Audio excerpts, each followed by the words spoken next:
What's up, everyone? It's your man on fire mentor, David Mailer, coming to you live, and hopefully you can hear me now. So I'm going to wait for a comment or two to come in. Yes, I hear you, David, or no, we still can't hear you. My apologies. I was just going on a rant for about 10 minutes where you guys literally could not hear me, and I had no clue. Too bad, because I was delivering my best content. So let's see what happens. I'm going to wait for the first comment to come in. I'm going to wait for my community manager, Tiago, to inform me whether or not you guys can actually hear me right now. Scott says we got it. Let's just get another confirmation. Tiago, if you can message, somebody put in the comments, yes, David, I hear you. Yep, all of you hear me. Yes, all right, we are back. I am so sorry, guys. All right, Pat Freeman sending the fires. All right, you guys can hear me. Beautiful. Let me dive right in and just trust that this was meant to happen. We are going to go into the topic of are you needy and find out what is it that I mean. So here's what I mean. We as men have had a tendency over the course of our life to externally source our happiness. Meaning, if we are making money, if we have a good job, if we have a good woman by our side, then we are okay, we are happy, we're good, thumbs up.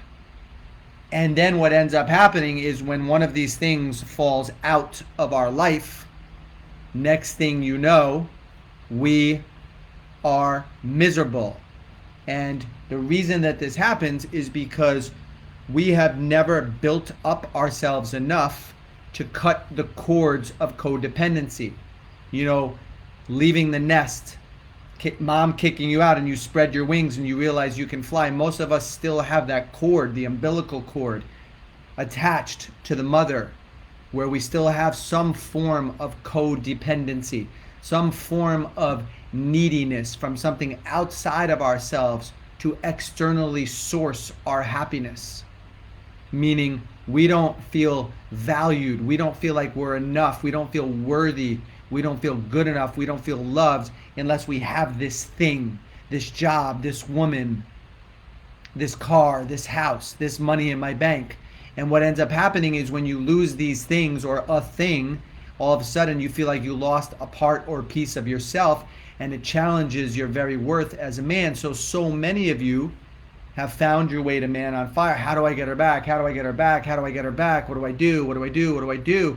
And what's encoded in a lot of the languaging that we receive from you guys is a codependency, is a desperation, is a neediness. You think, because your ego has you believing this, that if I could just get this thing back, if I can get this person, this woman back in my life, then I'll be okay. No. This neuroticness that you have, this codependency that you have, this intertwining of your strings where you've attached to something outside of you, that is the problem. There's a frenetic energy. There's this jitteriness. On Derek Jeter Day for the Yankees, there's this jitteriness that you have where you actually believe that this is the thing that is going to make you happy. This is finally the thing that will make me feel like I'm enough. And for those of you that are millionaires or billionaires that might be listening to this Facebook message or YouTube message that I'm delivering to you, or Instagram, whatever platform you found me on, you know exactly what I'm talking about, because you have all the money in the world, but yet you don't feel complete. Yet you don't feel like you're enough still. How is that possible? Because the things outside of you will never fill you. The things outside of you, if you've attached your own worth to having this thing and then I'm worthy enough, has imprisoned you. So what is it that we must become aware of as a man? We must become aware of that we need to begin the courageous journey of growing ourselves to the point where we can cut all cords of codependency, all strings of codependency, untangle and unknot the intertwining of strings and ropes of codependency, so we are no longer needy. We no longer need something outside of ourselves. We no longer need validation from something outside of ourselves, the pat on the back, or the lady by the side, or the money in the bank account, or the good job, or the beautiful house. We don't need those things in order to feel like we're enough. But most men never begin the courageous journey of letting go of being liked and being accepted and trading it in for self-respect. This is me for 40 years. I wanted to be liked. Please like me, please like me, please like me, the pleaser. Please like me. We all have our backstory as to how that developed. We made compensations in our personality to adapt to try to get away from feeling unworthy and unlovable. For me, I remember it happened somewhere around age 5 where I thought that I was responsible for our family dog dying. So I'll never be enough. I'll never be worthy enough. I'll never be able to do enough to get my dad's love back because I'm the one that's responsible for the dog's death. This is what happens to us as children. So the next thing you know, we become needy. I want something from you. I want you to like me. I want you to be by my side. And we bring this clinginess, this neediness, this codependency, this frenetic energy where we're not grounded. We're not rooted like an oak tree. We're not in our power. We're not owning our voice. We're not connected to our internal knowing, our intuition. We're not connected to source. No, we're connected to these things outside of ourselves, and now we're needy. Not to be confused with what the big guy TR teaches about the 6 human needs, that we all have 6 human needs. We'll get into that another time. This is specific to the word, and I'm defining what I mean by needy. Are you needy? Meaning, have you attached your own self-worth to things that exist outside of yourself? So give it 1 minute, gentlemen, and for those of you that are listening, perhaps somehow a woman found her way to one of these social posts. So please give it a moment, give it a minute, and put in the comments below, what are you hearing in what I shared? What truth is being revealed for you? What's a big aha? What's a light bulb that's going off for you? What's the message that landed that you needed to hear today in what I've just shared with you? And then we will move into answering the questions that were submitted. So give it 60 seconds, and then I will start going into the submitted questions for the week. What do you got? Waiting.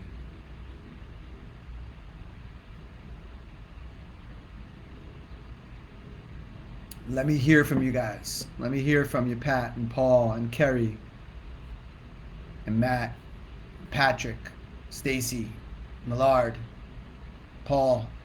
What do you got? Beautiful.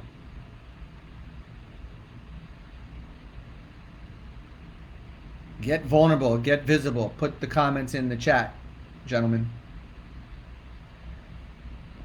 Be willing to be seen right now.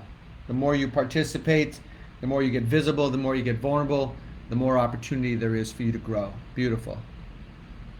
Beautiful. Beautiful, guys. Yeah, so some of you want to know, okay, well, what do I do about it, right? What do I do about it? Okay, I've identified, David, I'm hearing what you're sharing, and yep, I agree. There are aspects of me, there are parts of me that I'm very present to have become needy. So what do? What do you do? Well, number one, and the first pillar of being a man on fire, is you become present to your game. You become present to the invisible patterns that are running you. You start to see this. What can you do about that once you become aware of this? And this is the message that you'll always hear from me sharing with you guys, is you have to make the decision for yourself if you are truly ready to begin the courageous path of growth. Growth, not hiding under the disguise of, so I'll finally be enough, right? If I grow, then I'll make enough money, and then if I make enough money, then I'll finally feel like I'm enough. No, that's not the growth I'm referring to. The growth is, I recognize that I was given a certain potential in this lifetime. God has instilled in me a certain ability, a certain potential. And you have to come to the honest admission as a man that you've been living below that potential. And I don't say this to make you feel shame or make you feel guilt or bring you down. I say this so that you develop the hunger, the insatiable appetite, the unquenchable thirst to want to rise, to want to become the real you, to want to step into the soul contract of who God made you to be. And the truth is, in 25 plus years of being in the healing and transformational space, if you are living below the contract of who you were born to be, the truth is your life is supposed to fall apart and you're supposed to be in pain. It's not a punishment, it's a wake-up call. You haven't been condemned to a life of hell, you've been given an opportunity to rise and grow. It's where your filter is at. No one's punishing you. You are the only one that punishes yourself. You have the ability as a seed, as an acorn, to become the oak tree. But you must accept that contract. You must accept that invitation. And most men don't. Most men don't, because most men have become too comfortable, too complacent. Everything's good, everything's fair, everything's okay. You have this great addiction to a life of complacency, average, ordinary, bland, fair, good, okay. None of you were born for that. So what do you do? What do you do? I'll tell you what I did, and I'll tell you what the men are doing in our community. You get involved with a brotherhood. You get involved with a community of men that will challenge you and push you and stretch you and make you uncomfortable and hold you to the fire of your true greatness and potential. That is what Man on Fire offers a man. I don't mean through these free social platforms. I mean, we have coaching programs. We have live 4-day immersions. We have year-long journeys with us in the inner chamber. And we are one of many beautiful, amazing companies that exist in this world. So it doesn't have to be Man on Fire. But don't try to do it alone. Don't be a lone wolf. Travel with the pack. Iron sharpens iron. Do what you must in order to position yourself to be challenged and held accountable to who you truly are as a man. And if left to doing it yourself, chances are maybe you'll get there, wherever there is for you. But the question is, how much time will you have wasted? How old will you be at that point? Because we all know as men, lost time is never found. So how many of you are done wasting time? How many of you want to immerse yourself in a community, a brotherhood of men coming from their heart that have the courage to live into the fullness of who you were born to be? Do you want that? Are you willing to invest in you, in yourself? Do you value yourself and your growth and all the people that you can impact by you growing and you spreading your wings? Do you value yourself enough to invest your time, your money, your energy, whatever it takes for you to grow? Or will you have more reasons, stories, and excuses and justifications as to why you can't? Because you are either more committed to the life designed by your soul and your creator, or you're more committed to your excuses, to your lies, to your justifications, to your stories, to your limiting beliefs that are holding you down. And we both know it's not true. What are you willing to do for you? Are you willing to reach deep and do whatever it takes to get the support and the help that you need? That is my question for you. You will always be given everything straight from me. I will never sugarcoat it. This is what men need from other men. An open heart with truth serum coming through, the truth that your soul requires to hear. Because friends will sugarcoat it. Family will sugarcoat it. They will not give it to you straight. They will keep you comfortable. And if you join Man on Fire, do not expect to be comfortable. We all know that your growth begins at the end of your comfort zone. We all know that your comfort is the enemy of your growth. They're not friends. So who's ready to get uncomfortable? Let us know. I am ready to grow. Big capital letters. And we will have Tiago, our community manager, reach out to you and discover, are you sincere? Are you genuine about your growth? Are you ready to invest? Or are you being dishonest with yourself? All right, let's move on, shall we? And guys, just to let you know, I'm not answering questions live when you're seeing me like this. If you want one of your questions answered by me, you must submit it into our private Facebook group. And every Wednesday, I will come on and I will address your questions. So I'm going to get into some of the questions right now that were submitted, and whatever I don't get to, I'm coming back on Friday, this Friday, that's in 2 days from now, and I'll be addressing all the questions that I don't get to today. I'll be addressing them on Friday. All right, let's get started. By the way, before I go into these questions, what did you just hear in the last 5 minutes? What did you hear me share? What landed for you right here? What resonated for you? What landed for you? What spoke to your soul? What spoke to the truth in your heart? What's the truth serum or the message that came through for you that you know was intended for you? Put it in the chat. What did you actually hear that you needed to hear? Put it in there. I'll give it 30 seconds and we're going to go right into the questions.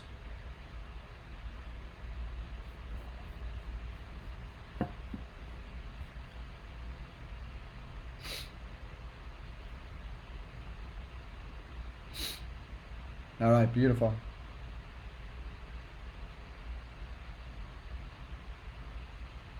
Beautiful. You know, and every now and then there are some guys on this live that are part of our year-long journey, our inner chamber, which means they came to one of our 4-day immersions.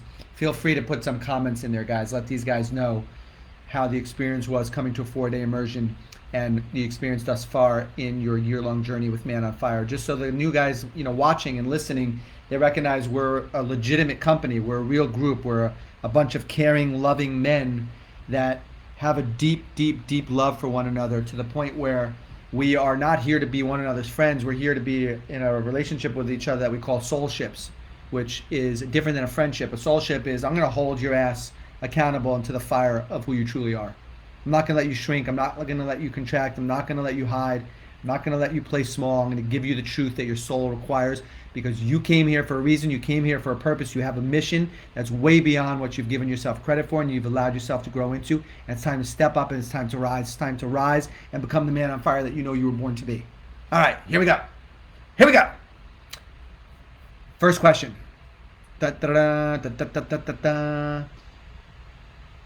Can you share your view on men's attraction to beauty? It is a primal thing. We can only moderate how we respond to it. Or is it something we could actually abolish within ourselves totally? Okay. I am going to first preface by saying I don't fully understand the question. So I'm going to answer it in the way that I'm hearing it. Here's what I'm really hearing. How do you walk this earth where you have these primal, primitive, visceral, reptilian, limbic system mechanisms of viewing the world, viewing the opposite sex, the cavemen, where there was no consciousness behind choice. There was just take it, kill it, eat it. How do you grow into the maturation of a masculine leader, have a wife, a queen, a goddess by your side, and not leak your energy, not walk around drooling and lusting other women and having affairs and doing all sorts of crazy stuff? How do you do that? How do you do that? That's what I'm really hearing within this guy's question. And this is what is available to all of us as a man, because we were all in some way, shape, or form indoctrinated into how we saw beauty, how we saw sex, how we saw sexuality. I remember for me, somewhere around 15, 14, one of our friends, their parents had a bunch of pornography videotapes at that time, those big, videotapes that you pop into this thing called a VCR. Some of you might not even know what that is. And that's how our relationship began to sex and to beauty. And some of us didn't necessarily have our parents sitting us down and helping us understand, what a mature relationship is. And we have these hormones, and we have these lust hormones, and we have all these emotions of greed and jealousy and wanting to take. And so most of us really didn't form a healthy relationship to beauty. Most of us don't view women through the lens of seeing their true internal beauty, the true beauty in their heart. The full reveal of a woman's heart allows us to witness the beauty that they exude that goes beyond the physical. Most of us were trained. We saw some sort of a movie, maybe Fast Times at Ridgemont High, right, with that actress Phoebe Cates, or Farrah Fawcett when you were a kid, or Michelle Pfeiffer, whoever it was for you, Cameron Diaz. Most of you have some sort of a relationship to beauty through what you're sexually attracted to. And while I'm not suggesting that you shouldn't have an attraction, a physical attraction towards the person that you end up with, what I am suggesting is that if everyone was going to have a sustainable relationship just based on beauty, based on physical appearance, then you wouldn't have celebrities ever getting a divorce, because some of them are just beyond beautiful, both man and woman, and yet it doesn't last, because the first thing that will always fade in a relationship is the physical beauty, meaning you will lose attraction to your partner. And that's because we have not been trained through the lens of maturity to view people through the beauty of their essence, their beingness, their vibration, their energy. There is nothing more attractive than when someone is radiating the fullness of who they truly are, living in the congruence and coherence and alignment of their soul. That is what true beauty is. And you can find beauty in anything and everyone, regardless of what the external shell looks like. Just for those of you that have an amazing relationship with your parents, like I would say, geez, my dad didn't have one part on his face that I'd say, yeah, I'd love that nose, or I'd love those ears, or I'd love those teeth, or I'd love those lips. I'd love his hair. That's a different story. But what is it that made him so handsome? What is it that made him so beautiful? Was his energy, his essence, his soul, his authenticity, the quality of his heart coming through his eyes and coming through, exuding through his body. That's what is lasting forever, everlasting. So within this gentleman's question, we as men must grow to a point of maturation where we change our filter for how we view the world, how we view life, seeing the beauty of a tree, the beauty of a child, the beauty of a woman, the beauty of a bug, the beauty of God. There's beauty all around us. We have to break free of our social conditioning and rise above the vibration that we're held captive in, so we can view the world through a whole new lens. That's as deep as I'm going to get with you guys as it relates to this question. What are you hearing? What are you hearing in what I just shared? I love your feedback. And by the way, guys, I'd very much appreciate if you hit the like key. It helps with the Facebook algorithm, the YouTube algorithm, and allows our content to reach more people out there that really need our support. So if you can go ahead and smash the like key, that'll be super helpful. If you could give us more comments, that's also very helpful. And we'd greatly appreciate that. But what are you hearing? What are you hearing in what I just shared as we move on to the next question?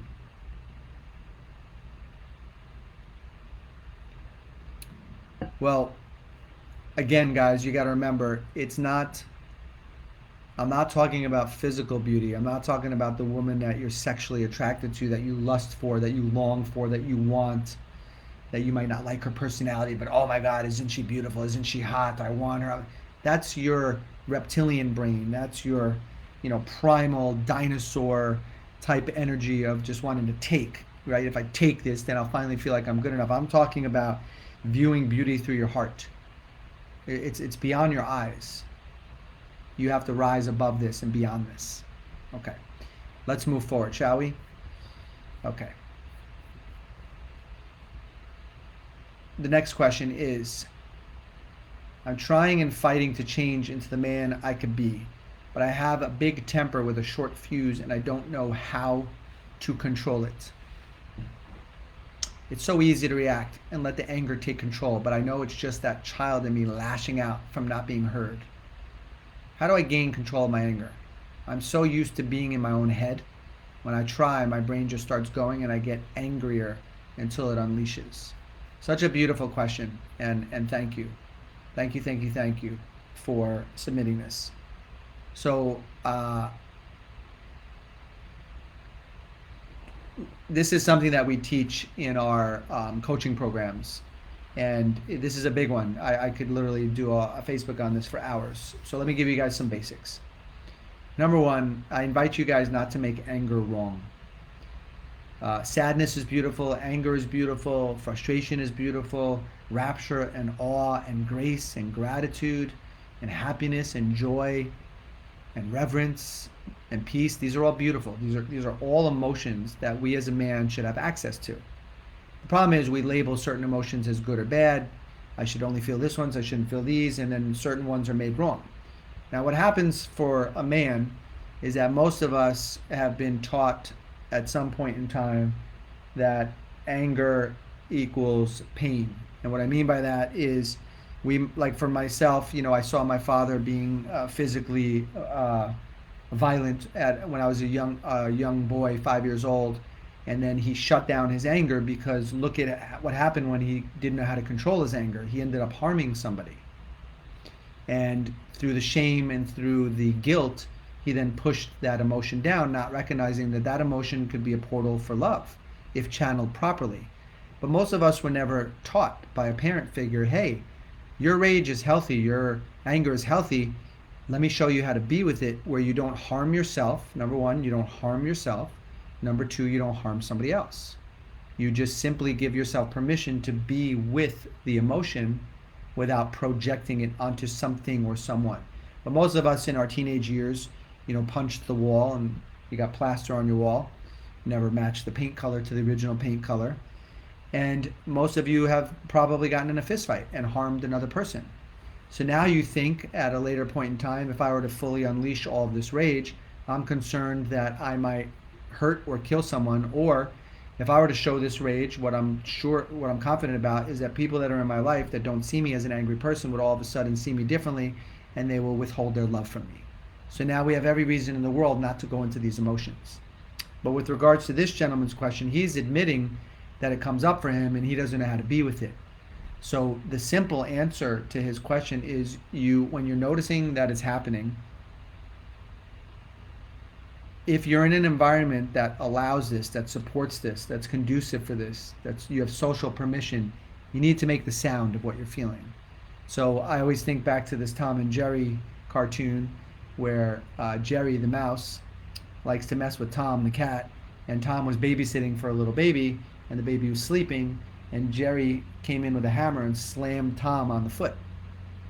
And Tom wanted to scream, but he knew that if he screamed, he would wake the baby. So he opened up the door, ran up the hill a couple 100 yards away from the house, and let out the scream. Well, that cartoon is very telling because we all have that ability. So if you don't in real time have social permission to make a sound because it would frighten somebody or be socially inappropriate in the environment that you're in, like you don't do that at an opera, then later in the day you could revisit things that were upsetting to you or that you recognized you had a charge with, a polarity with, you had some sort of emotion with, and you just simply make the sound into a pillow. So my wife and I both recognize we're always exposed to things that are, bringing up emotions for us. We don't need to figure out why we have those emotions. I don't need to know why I feel frustrated or this experience of anger. I don't need to label it as wrong or right. I just need to know that it's there. So I give myself permission to make the sound. So you bend your arm, you yell into your arm, you make the sound, the energy starts to move and disperse. Next thing you know, you have more breath available to you in your heart. The breath is flowing through your whole spine, and now you're not disconnected from your mind and your body, disjointed. Like when people get angry, their head goes all the way forward, and now the mind and the body are not connected. Said differently, you're not in your heart. Once you make these sounds, you come back into your heart, and the energy has dissipated, and your emotional state has completely shifted because you gave yourself permission to make the sound. But most of you won't make the sound, so you mentalize your anger instead of feel your anger, right? You turn it into mental energy instead of let it be emotional energy. Emotion is energy in motion. You just make the sound. You emote it like you make the sound. So there could be resolution. There could be discharge with resolution. But instead, you guys stuff it, and then it's worn in your physiology. Then the wife doesn't want to be around you. The dog, the kids, nobody wants to be around you because you're angry. So what do? You need to learn how to maturely connect with this emotion without harming yourself and without harming somebody else. We teach that at our Man on Fire 4-day immersions. For those of you that this is a must, where you're in a relationship where she does not feel safe with you, then you must get to this program. And I promise you, you will start to develop mastery of how do you get with these emotions in a constructive way where it can become a portal for love, as opposed to something that's creating an unsafe environment for the people that you love. All right. What did you hear me say, guys? What are you hearing in what I just shared? What are you hearing? Put the comment below before I get into another question. What did you just hear in what I shared as it relates to anger?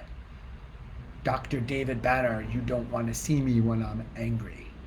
The Hulk. What did you hear me share? Put it in the comments. Are you guys still with me? Is the sound still coming through? Where's the fire signs? Where's the likes? Where are the comments? Where are you guys? Give me more and I'll give you more. Give me more and I'll give you more. All right. Yeah, good. We disconnect our head from our hearts. Yep, that's right. Yeah, it's okay. Well, it's okay to show and have anger in an environment where you can do that, where you're not putting fear into other people. Please don't miss that part of the message. Yeah, good job, guys. All right, let's get into another question, and then we'll most likely end it, and then whatever questions I missed, we'll go back and we'll address on Friday. All right, I'm going to go back to a question that I missed earlier. This gentleman writes, I feel defeated, broken, and beyond repair. Losing myself, my family, and my wife because of things I have done is disparaging. For decades, I tried to run away from issues, dad issues, abandonment issues, and feeling unlovable and unworthy. I don't want to make this about losing my wife. I want to make this about finding myself, to stop running and pretending that everything is okay.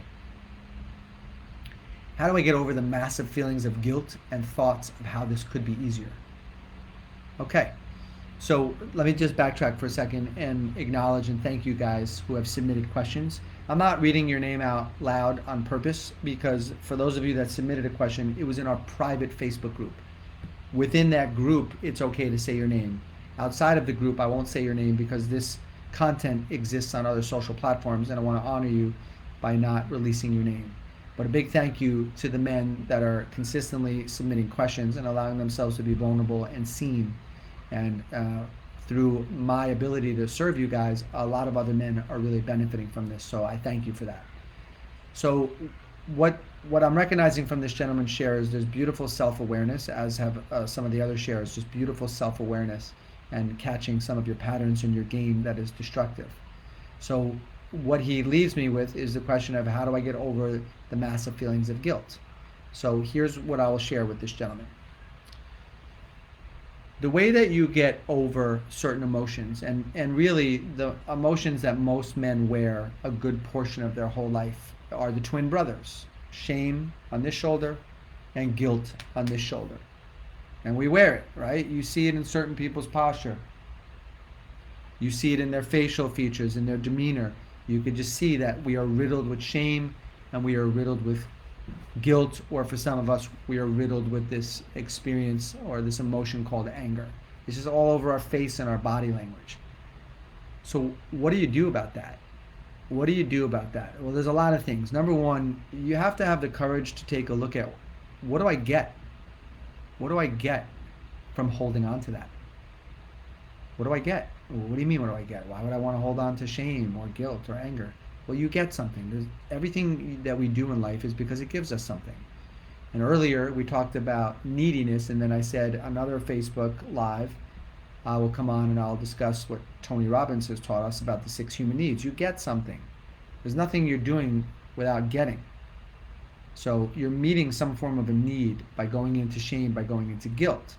You most likely are going into a feeling that's very familiar for you. You most likely are getting some form of connection from it, some form of certainty from it, and some form of significance from it because you get to keep talking about it. You get people to address it with you, whether it's a family member, whether it's a therapist, whatever it is, as long as you get to keep talking about it, you're getting something from it. So a lot of times we're not willing to give up the very thing that we say we don't want because it gives us something and we're terrified to give it up. We're terrified to give up our security blanket. It's all I've ever known. Who would I be if I gave up my shame and my guilt? Well, my God, I might be a very powerful man that owns his light, that can transform the world, that can make a positive contribution to humanity. Oh, but wait a second. That's scary. That would require a great level of responsibility for me to fully own my power and own my light. So you know what? Maybe I'll just hold on to this shame, this guilt, this jealousy, this anger, whatever it is, this victimhood. Maybe I'll just hold on to that because that's a lot easier. Even though I don't like it and even though it's painful, it's a pain that I'm familiar with and I don't have any curveballs coming my way. I know what to expect. But if I were to give that up, oh my God, then I might have to embrace my greatness. I might have to embrace my potential. I might have to embrace my light. I might have to live into the fullness of who I truly am as a man. And that is scary because that requires responsibility, where I'm now operating from a space of impacting others. I can influence and impact others in an amazing way, in a glorious way. That's scary. So we go back to what's familiar, right? Now, I share with guys all the time this story when they come to our live 4-day immersions. That's our signature event. I always share the story about the woman who came to me in a wheelchair with multiple sclerosis back in about 1996, 1997. She came to me and I said, "How can I help you?" She said, "I want to walk again." I said, "Are you sure you want to walk again?" And she looked at me like I was crazy. "Well, what do you mean by that?" Well, she was this woman in this motorized wheelchair with her little brown poodle. And so within a couple of months, we had her walking again. And what she do, she walked herself out of the office, and I would call her, email her, "Where are you? Why aren't you coming back for your visits?" And sure enough, I see her in the streets months later in her motorized wheelchair with her little brown poodle. Why? Terrified to be the woman that walks the streets, that doesn't need the wheelchair, that doesn't get people to talk to her while she's in her wheelchair with her brown poodle. That's all she knew. She was so familiar with that. She built relationships around that. She built an identity around that. And most of you listening right now, you've built an identity around certain emotions that you keep carrying, certain things that you keep doing, whether it's the shame and the guilt that you wear on your shoulders. Whatever it is, we all have some sort of pseudo false identity. We've become a version of us that we're not. And we're terrified to give that up because that would mean being vulnerable, being visible, living into our true potential. That's the scariest thing in the world. We've all heard the quote from Marianne Williamson about our greatest fear, and it's about owning our light. And we're terrified to own our light because we know owning our light means we also take on a greater level of responsibility to the world. But our pain is in knowing that we're built for more, but we're playing small. We're hiding. This is what Man on Fire is all about. To help a man rise, to get him to stop hiding and to have the courage and the boldness to step into his true potential, to rise with passion, with power and purpose, and live into the fullness, into the congruence, into the coherence, into the alignment of who you were truly born to be. And the fastest path and the greatest way to do that is you get involved with a brotherhood, a community of men that come from their heart, that want the best for one another. Knowing that as you rise, as you grow as a man, you have influence and impact over so many people. It's a ripple effect. You'll affect generations. Do you want that? Do you want that as a man? Do you want to try to do this alone? Do you want to throw away years? We all know lost time is never found. Do you want to waste the most precious commodity that we've all been afforded? It's called time. Do you want to keep wasting time, or do you want to grow? Do you want to find out what you're really made of and step into your true potential? And yes, you will have to invest your money in programs, whether it's Man on Fire or another program. You will have to invest your time and your energy. Nothing grows in life that you don't feed. I've taken enough seminars to last me into next lifetime. My wife and I have invested well over $1 million in our personal growth and in our health, and it shows. I'm not saying this to brag. I'm saying this because there's a formula to success.